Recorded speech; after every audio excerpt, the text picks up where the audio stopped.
بسم اللہ الرحمن الرحیم. پریویس لیکچر میں ہم نے ڈیوپوس میتھڈالوجی پڑھا تھا کہ ڈیوپوس ہمارے پاس کیا ہوتے ہیں، اس کے پروسیس ہم نے پڑھے، ایڈوانٹیجز پر ہم نے پڑھے اور ڈس ایڈوانٹیجز پڑھے. اب ہم آتے ہیں نیو میتھڈالوجی کی طرف، جس کو ہم کہتے ہیں واٹر فال میتھڈالوجی. تو جس طرح ہم نے پہلے بھی بتایا تھا کہ ہمارے پاس 4 پاپولر میتھڈالوجی، اس میں ہمارے پاس پہلے نمبر پہ ہے ایجائل، دوسرے نمبر پہ ہے ڈیوپوس، تھرڈ نمبر پہ ہے واٹر فال جو ابھی ہم پڑھیں گے، اور فورتھ نمبر پہ ہمارے پاس ہے ریپڈ ایپلیکیشن ڈیولپمنٹ میتھڈالوجی. اس کے بعد بھی ہمارے پاس ہے، وہ بھی ہم مطلب اسٹیپ بائی اسٹیپ پڑھیں گے. تو اب ہم آتے ہیں واٹر فال کی طرف کہ واٹر فال ہمارے پاس کیا ہوتا ہے. تو یہ نام سے ظاہر ہے واٹر فال مطلب اسٹیپ بائی اسٹیپ آپ نے کیا کرنا ہے، ایک ایک پروسیس کو، ایک ایک فیز کو آپ نے کمپلیٹ کرنا ہے. اس کو ہم کیا کہتے ہیں، واٹر فال کہتے ہیں.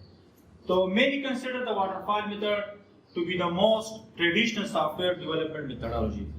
ٹریڈیشنل کا کیا مطلب کہ ہمارے پاس اسٹارٹ سے آج تک ہمارے پاس وہ میتھڈالوجی یوز ہو رہا ہے، جو مطلب زیادہ تر لوگ اس کے ساتھ کیا ہوتے ہیں، اس کا سافٹ ویئر کا یا جس چیز کا بھی ڈیولپمنٹ کا میتھڈالوجی ہوتا ہے سسٹم کا، وہ ان کے ساتھ ہم کیا کرتے ہیں، زیادہ تر کرتے ہیں، کیونکہ وہ ہمارے پاس کیا ہوتا ہے، ایزی بھی ہوتا ہے اور ہم اس کو ایزیلی مینیج کر سکتے ہیں. لیکن اس کی بھی کچھ ایڈوانٹیجز ہے اور کچھ ڈس ایڈوانٹیج، وہ ہم اس کے بعد پڑھیں گے.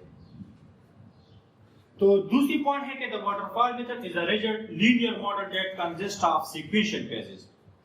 واٹر فال ہمارے پاس کیا ہوتا ہے، سیکوینس بائی سیکوینس ہوتا ہے کہ آپ نے پہلے ایک فیز کو کمپلیٹ کرنا ہے، پھر آپ نے دوسری فیز پہ شفٹ ہونا ہے.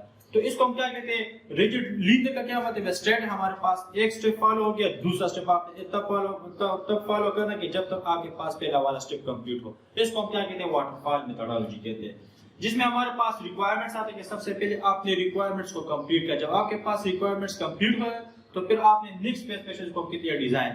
جب ڈیزائن بھی کمپلیٹ ہوتا ہے پھر اس کے بعد ہم کیا کرتے ہیں، امپلیمنٹیشن کی طرف آتے ہیں، ویریفیکیشن کی طرف آتے ہیں، مینٹیننس کی طرف آتے ہیں. اس سے پہلے ہمارے پاس جو ڈیوپس ہے، اس میں ہم وہ نہیں کرتے، ہم نے آئٹریٹ میتھڈ ہم نے فالو کرنا ہے، اسٹیپ بائی اسٹیپ ہم اس میں چینجز، دوبارہ ہم ریکوائرمنٹس، پھر ہم ڈیزائن. تو اسی طرح ہم نے بیچ میں بھی ہم کیا کرتے ہیں، فیز کو شفٹ کر سکتے ہیں. لیکن ادھر ہمارے پاس اس طرح نہیں کہ آپ نے ایک فیز کو فالو کرنا ہے، جب وہ کمپلیٹ ہو تو پھر آپ نے نیکسٹ فیز پہ شفٹ ہونا ہے. اس کو ہم کیا کہتے ہیں، واٹر فال میتھڈالوجی. تو اسی وجہ ہمارے پاس ہے traditional soft where development methodology, کہ وہ ہمارے پاس بہت پرانا میتھڈالوجی کے جو مطلب لوگ یوز کر رہے ہیں. پھر ہمارے پاس ہے تھرڈ نمبر پوائنٹ ہے، each phase must be 100% complete before the next phase can start. وہی بات ہے کہ ہم نے اس سے پہلے ہم نے بات کی کہ ہمارے پاس جو سیکوینس ہوتا ہے کہ آپ کے پاس ملٹیپل سٹیپس ہوں گے، لیکن سب سے پہلے آپ نے وہ والا سٹیپ کمپلیٹ کرنا ہے جس پہ آپ کام کر رہے ہیں. جب وہ کمپلیٹ ہو تو پھر آپ نے نیکسٹ فیز پہ یا نیکسٹ اسٹیج پہ آپ نے شفٹ ہونا ہے. تو اس کو ہم کیا کہتے ہیں، واٹر فال میتھڈالوجی کہتے ہیں. اچھا، پھر ہمارے پاس اس کے ایک اور پوائنٹ بھی ہے، there are usually no process for going back to modify the project direction. اس میں ہمارے پاس وہ آپشن نہیں کہ آپ نے دوبارہ پریویس فیز پہ آپ نے شفٹ کرنا ہے.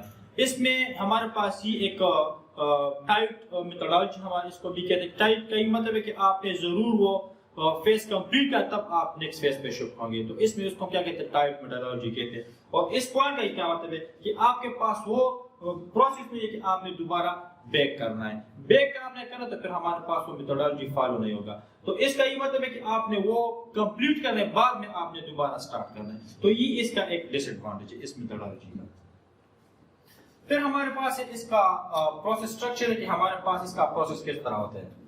تو جس طرح ہم نے پہلے بھی بات کی، ہمارے پاس ہے یہ پہلا سٹیپ ہے ہمارے پاس، اس کو ہم کیا کہتے ہیں، واٹر فال ہے ہمارے پاس، اس کا پروسیس ہے یہ. اس میں ہمارے پاس یہ ہے پہلا سٹیپ ہے. جب آپ نے سب سے پہلے کیا کرنا ہے، ریکوائرمنٹس کو آپ نے کمپلیٹ کرنا ہے. جب آپ کے پاس ریکوائرمنٹس کمپلیٹ ہو تو پھر آپ نے ڈیزائن کرنا ہے. جب ڈیزائن کی کمپلیٹ ہو تو پھر آپ نے کیا کرنا ہے، امپلیمنٹیشن کی طرف آنا ہے. امپلیمنٹیشن کا کیا مطلب ہے کہ یہاں پہ آپ نے کوڈنگ کرنا ہے، اور جس کو ہم کیا کہتے ہیں، پروگرامنگ کہتے ہیں. آپ نے سسٹم کو کیا کرنا ہے، ڈیولپ کرنا ہے.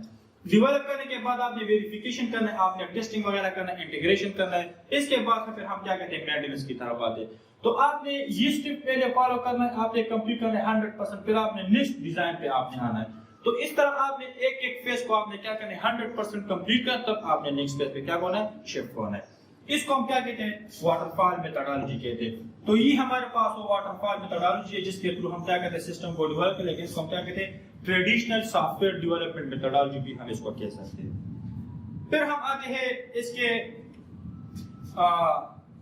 دوسرا پروسیس ہے یہ وہی بات ہے کہ ہمارے پاس ہے ریکوائرمنٹ کے بعد ڈیزائن کے بعد پھر ہمارے پاس امپلیمنٹیشن، اور امپلیمنٹیشن کا یہاں پہ ہم ایرر وغیرہ جس کو ہم کہتے ہیں ٹیسٹنگ وغیرہ، یہ چیز ہمارے پاس ادھر موجود ہے. اور اس کے بعد ہے فائنل ڈیڈ لائن کا کیا مطلب کہ آپ نے سسٹم کو کیا کرنا ہے، ڈپلوائے کرنا ہے، انسٹال کرنا ہے. اسی کو ہم کیا کہتے ہیں، واٹر فال میتھڈالوجی کہتے ہیں. یہ ہمارے پاس وہ ٹریڈیشنل میتھڈالوجی ہے جس کو ہم کہتے ہیں soft where development water fall methodology. پھر ہمارے پاس اس کی کچھ ایڈوانٹیجز ہیں اور کچھ ڈس ایڈوانٹیجز ہیں، وہ ہم پڑھتے ہیں. پروس کا مطلب ہے ایڈوانٹیجز، جس کو ہم کہتے ہیں کی پوائنٹس بھی کہہ سکتے ہیں اس کو. The linear nature of the waterfall development method makes it easy to understand and manage. اس پوائنٹ کا یہ مطلب ہے کہ اس میتھڈالوجی کے ذریعے ہمارے پاس وہ ریکوائرمنٹ بہت کلیئر ہو جاتے ہیں کہ آپ نے پہلی ریکوائرمنٹس کو کیا کرنا ہے 100% کمپلیٹ کرنا ہے، تب آپ نے نیکسٹ فیز پہ شفٹ ہونا ہے. تو اس سے ہمارے پاس سسٹم کا جو ریکوائرمنٹس ہے وہ بالکل کمپلیٹ ہو جاتے ہیں. ٹھیک ہے، تو اس میں ہمارے پاس پھر وہ ایرر وغیرہ نہیں آتے جو جس میں ہم کہتے ہیں کہ ہمارے پاس بگز آتے ہیں یا ایررز آتے ہیں، جو مسٹیکس آتے ہیں، تو ہم اس کو مطلب کیونکہ یہ ہمارے پاس 100% کمپلیٹ ہو، پھر ہمارے پاس نیکسٹ فیز ایزی ہوگا. دوسرا ایڈوانٹیج ہے کہ projects with clear objective and stable requirements can best use the water fall method. اگر آپ کے پاس ریکوائرمنٹ اسٹیبل ہو، آپ کے پاس ڈیزائن اسٹیبل ہو، تو پھر آپ اس کو یہ میتھڈ آپ کے لیے بہت اچھا ہے، مطلب آپ اس کو ایزیلی یوز کر سکتے. پھر اس کا آپ کے سسٹم کا جو ایفیشنسی ہے وہ ہمارے پاس انکریز ہو جاتے ہیں، کیونکہ ادھر ہمارے پاس سب کچھ ٹائٹ ہے، اس کو باؤنڈ کہتے ہیں، اور جو چیز ہمارے پاس ٹائٹ ہوتے ہیں نا، تو اس سے ہمارے پاس پھر سسٹم کا پرفارمنس اچھا ہو جاتا ہے. ٹھیک ہے. پھر تھرڈ نمبر ہمارے پاس ہے list experience project manager and project team whose composition changes frequently may benefit the most from using the waterfall development methodology. اس کا ایک اور بھی ایڈوانٹیج یہ ہے کہ ہمارے پاس اگر کسی کے پاس سکلز نہیں ہے میتھڈالوجی کے یا مطلب ریکوائرمنٹ گیدرنگ کے لیے ڈیزائن کے، تو وہ اس کو ایزیلی اپلائی کر سکتے ہیں. ہمارے پاس ادھر وہ ساری چیز ہمارے پاس ویل مینیج ہے ہمارے پاس، کیونکہ وہ ہمارے پاس 100% کمپلیٹ ہے. اس وجہ سے ہمارے پاس وہ ان کے لیے اتنا وہ ایکسپیرینس لیول کے لیے مطلب وہ سکلز نہیں چاہیے. آپ کے پاس اگر بیسک سکلز بھی ہے تو پھر آپ اس کو ایزیلی امپلیمنٹ کر سکتے ہیں. تو یہ اس کے ایڈوانٹیجز ہے.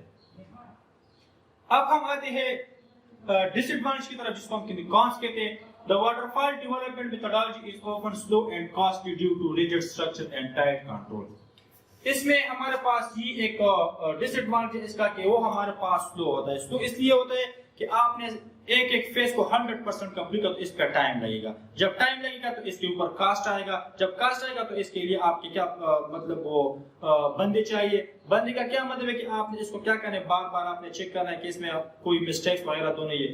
تو اسی وجہ سے کا کیا مطلب ہے کہ رجسٹر اسٹرکچر کا کیا مطلب ہے یا ٹائٹ کنٹرول. وہی بات ہے جس طرح ہم نے پہلے بات کی کہ ہمارے پاس اس کے جو سٹیپس ہوتے ہیں تو وہ آپ نے 100% کمپلیٹ کیا، تو اس کا مطلب ہے کہ وہ ہمارے پاس ٹائٹ ہوتے ہیں. جب وہ 100% کمپلیٹ ہے تو پھر آپ نیکسٹ فیز پہ شفٹ نہیں ہو سکتے. تو یہ ہمارے پاس اس کا ایک ڈس ایڈوانٹیج ہے. دوسرا ڈس ایڈوانٹیج کہ these drawbacks can lead waterfall method users to explore other software development methodology. اسی وجہ سے، اسی ٹائٹنس کی وجہ سے ہم دوسرے میتھڈالوجی کو کیا کرتے ہیں، ترجیح دیتے ہیں. تو یہ ہمارے پاس وہ اس کے ایک ڈس ایڈوانٹیج ہے کہ ہم نے آج کل ہمارے پاس جو میتھڈالوجیز ہوتے ہیں، یہ میتھڈالوجیز کے اوپر کیونکہ اس میں ہمارے پاس جو ڈس ایڈوانٹیج ہے وہی ہے کہ ایک تو ٹائٹ کنٹرول، اور دوسری بات کیا کہ اس کا اسٹرکچر ریجڈ ہے کہ آپ نے وہ پہلے کمپلیٹ کرنا ہے، بعد میں آپ نے نیکسٹ فیز پہ شفٹ ہونا ہے. تو یہ اس کا ڈس ایڈوانٹیج ہے. تو آج کا جو لیکچر تھا وہ ہمارے پاس تھا واٹر فال میتھڈالوجی کی. آپ نے واٹر فال میتھڈالوجی کو کس طرح یوز کرنا ہے اس کا پروسیس بھی ہم نے پڑھ لیا، اور اس کے ساتھ ساتھ ہم نے ایڈوانٹیج اور ڈس ایڈوانٹیج پڑھ لیا. تو آج کے لیے اتنا کافی ہے. نیکسٹ لیکچر میں ہم انشاءاللہ ریپڈ ایپلیکیشن ڈیولپمنٹ میتھڈالوجی پڑھیں گے. Thank you.